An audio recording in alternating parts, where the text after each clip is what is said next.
구독과 좋아요는 사랑입니다. 여러분 반갑습니다. 말씀 창고의 서현 목사입니다. 오늘도 시청해 주셔서 감사합니다. 구독과 좋아요, 알람 등록으로 저희 채널을 응원해 주세요. 항상 함께 해 주셔서 감사합니다. 오늘은 사도행전 18장 1절부터 8절 말씀입니다. 오늘 말씀은 고린도에서 사역하는 바울의 이야기가 기록되어 있습니다. 우리가 흔히 자비량 선교를 이야기하는데 바울을 예로 들면서 이야기합니다. 오늘 말씀이 바로 그와 같은 내용을 다루고 있습니다. 그러나 우리가 알고 있는 것과는 달리 바울은 혼자 사역하지 않고 함께 사역하는 믿음의 공동체 안에서 사역하는 모습을 볼 수 있습니다. 오늘 이 말씀을 통해서 우리에게 주시는 하나님의 마음을 함께 묵상해 보기 원합니다. 1절부터 말씀입니다. 이 일 후에 바울은 아테네를 떠나 고린도로 갔습니다. 그곳에서 그는 아굴라라는 유다 사람을 만났습니다. 그는 본토에서 출생한 사람인데 유대 사람들은 모두 로마를 떠나라는 글라우디오 황제의 칙령 때문에 얼마 전 자기 아내 브리스길라와 함께 이탈리아에서 내려온 것입니다. 바울은 그들을 찾아가 그들과 함께 일하며 지냈습니다. 바울도 그들과 마찬가지로 천막 만드는 일을 했기 때문입니다. 안식일이면 그는 회당에서 토론하며 유대 사람들과 그리스 사람들을 설득하고자 했습니다. 실라와 디모데가 마케도니아에서 오자 바울은 말씀 전하는 데만 전념해 예수가 그리스도이심을 유대 사람들에게 증언했습니다. 그러나 유대 사람들은 바울에게 대들며 욕설을 퍼부었습니다. 바울은 자기 옷에 먼지를 떨며 단호하게 그들에게 말했습니다. 여러분들이 멸망해도 그것은 여러분들의 책임입니다. 나는 이제 책임이 없습니다. 이제 나는 이방 사람들에게 가겠습니다. 그러고 나서 바울은 회당을 떠나 디도 유스도라는 사람의 집으로 갔습니다. 그는 하나님을 경외하는 이방 사람인데 그의 집은 회당 바로 옆에 있었습니다. 회당장 그리스보와 그 온 집안이 주를 믿게 됐고 바울의 말을 들은 많은 고린도 사람들도 믿고 세례를 받았습니다. 여러분, 아테네에서 바울이 설교했을 때 적은 수의 사람만 예수님을 믿게 되었습니다. 그 이후에 바울은 아테네를 떠나고 고린도로 이동합니다. 이곳에서 바울이 만난 사람들이 있습니다. 바로 아굴라와 브리스길라입니다. 아굴라라는 유대 사람을 만났는데 글라우디오 황제의 칙령 때문에 브리스길라와 함께 이탈리아에서 내려오게 되었던 것이죠. 여러분, 환경은 좋지 않은 상황으로 이들이 떠나오게 되었지만 어떻게 보면 이러한 환경 가운데서 바울은 이들을 만나게 되었습니다. 하나님께서 만나게 하시고 이끌어 주셨음을 오늘 말씀을 통해서 알 수 있습니다. 바울이 혼자 사역하지 않고 이들과 함께 지내면서 일을 하게 되었는데 바울도 천막 만드는 일을 하였고 또한 아굴라와 브리스길라도 천막 만드는 일을 하는 사람들이었습니다. 고린도에는 2년마다 축제가 열렸습니다. 많은 방문객과 선수와 부대 인원이 단기간에 체류하기 때문에 천막이 필요하였을 것입니다. 그렇기 때문에 바울은 고린도에서 1년 반가량 체류하면서 안정되게 복음 사역을 할 수 있었습니다. 우리가 바울이 텐트 메이커라고 하면서 자비랑 선교를 했다고 이야기를 하는데 그것은 바울이 그렇게 할 수 있는 상황이 주어졌기 때문이고 또한 환경이 주어졌기 때문이기도 합니다. 동시에 그가 자비량 선교를 하면서 천막을 만든 것은 그의 생계를 위한 것만이 아니라 선교를 위한 것이기도 하였습니다. 하나님께서는 그를 여러 다양한 환경으로 이끌어 가셨고 그는 그 각자의 현장에서 거기에 맞게 사역을 하는 것을 볼 수 있습니다. 그가 단지 천막 만드는 것으로 그치지 않고 안식일이면 그는 회당에서 토론을 하였고 사람들을 설득하고자 하며 복음을 증거하였던 것이죠. 그런데 그가 천막 만드는 것에만 전념한 것도 아니었습니다.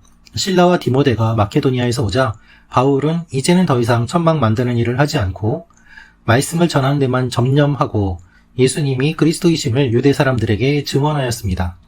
결국 바울의 사역의 모습을 보면 복음을 전하는 데 힘쓰며 함께 사역하고 그리고 혼자 천막을 만드는 것이 아니라 그 일에 종사하는 사람들과 함께 협동하며 여러 일들을 하였던 것을 볼 수 있습니다. 문제는 유대인들이었습니다. 유대인들은 바울에게 대들며 욕설을 퍼부었던 것이죠. 지금까지 말씀을 읽어보면 아시겠지만 바울을 공격한 사람들은 이방인들보다 유대인들이 훨씬 더 많았습니다. 유대인들은 없는 이야기를 지어내며 공격했고 또한 바울이 엉뚱한 가르침을 전하며 로마를 뒤집으려고 한다고 억지 주장을 벌이기도 하였습니다. 그 결과 예수님이 십자가에 달려 돌아가시기도 하였지만 그 같은 방법으로 복음을 전하는 바울을 괴롭히는 유대인들의 모습을 우리가 볼 수 있습니다. 바울은 오늘 6절 말씀에 옷의 먼지를 떨어버리며 단호하게 이야기를 합니다. 여러분들이 멸망해도 그것은 여러분들의 책임입니다. 나는 책임이 없습니다. 나는 이방 사람들에게 가겠습니다. 라고 말이죠. 지금까지 끝까지 유대인들에게 복음을 전하려고 했던 바울의 모습, 바울이 애쓰는 것들을 우리가 보아왔습니다. 하지만 그렇게 열심히 유대인들에게 복음을 전해도 유대인들은 오히려 복음을 듣지 않고 바울을 공격했습니다. 바울은 더 이상 참지 못하고 이제는 이방인들에게 가겠다고 공식적으로 선포합니다. 그리고 디도 유스도라는 사람의 집으로 가지요. 아이러니하게도 그 사람의 집은 이방 사람임에도 불구하고 회당 바로 옆에 있었고, 그는 이방 사람임에도 하나님을 경외하는 사람이었습니다. 여러분, 회당을 출입하는 유대인들은 예수님을 믿지 않았는데 회당 옆에 있는 이방인인 디도 유스도는 오히려 하나님을 경외하고 복음을 받아들입니다. 그리고 회당에 오는 유대인들은 예수를 믿지 않았는데 회당장 그리스도와 온 집안 사람이 주님을 믿게 됩니다. 또한 다른 고린도 사람들도 믿고 세례를 받게 됩니다. 유대인들에게 복음을 전하려고 하였지만 끝까지 거절하였기 때문에 바울은 이제는 이방인을 향하여 복음을 전하러 가고 있습니다. 기회는 충분히 주어졌습니다. 그것을 거절한 것은 유대인들이었습니다. 바울은 최선을 다했습니다. 그것을 거부한 것은 유대인들이었습니다. 그래서 바울에게 책임이 있지 않고 그들에게 있음을 바울은 분명하게 이야기합니다. 여러분, 여러분이 최선을 다해서 하나님의 일을 감당하면 여러분에게는 책임이 없습니다. 그것은 그 복음을 들은 사람들에게 책임이 있고 또한 하나님께 책임이 있습니다. 이 사실을 기억하며 우리가 해야 될 일들을 감당하며 나아갈 때 우리가 생각지도 못한 일들이 일어나게 될 것으로 믿습니다. 바울은 계속해서 유대인들에게 복음을 전하려고 하였지만 그의 의도와는 관계없이 이방인들이 계속해서 예수님을 믿게 됩니다. 그래서 이방인들을 향한 복음을 전하기 위해 그가 이제는 결심하고 나아가는 것을 보게 됩니다. 각자의 사역의 자리에서 각자의 달란트에 따라 할 수 있는 것들과 또한 잘하는 것들이 다릅니다. 하나님께서는 그러한 사람들의 다른 모습들을 통하여서 하나님의 일들을 이루어 나아가십니다.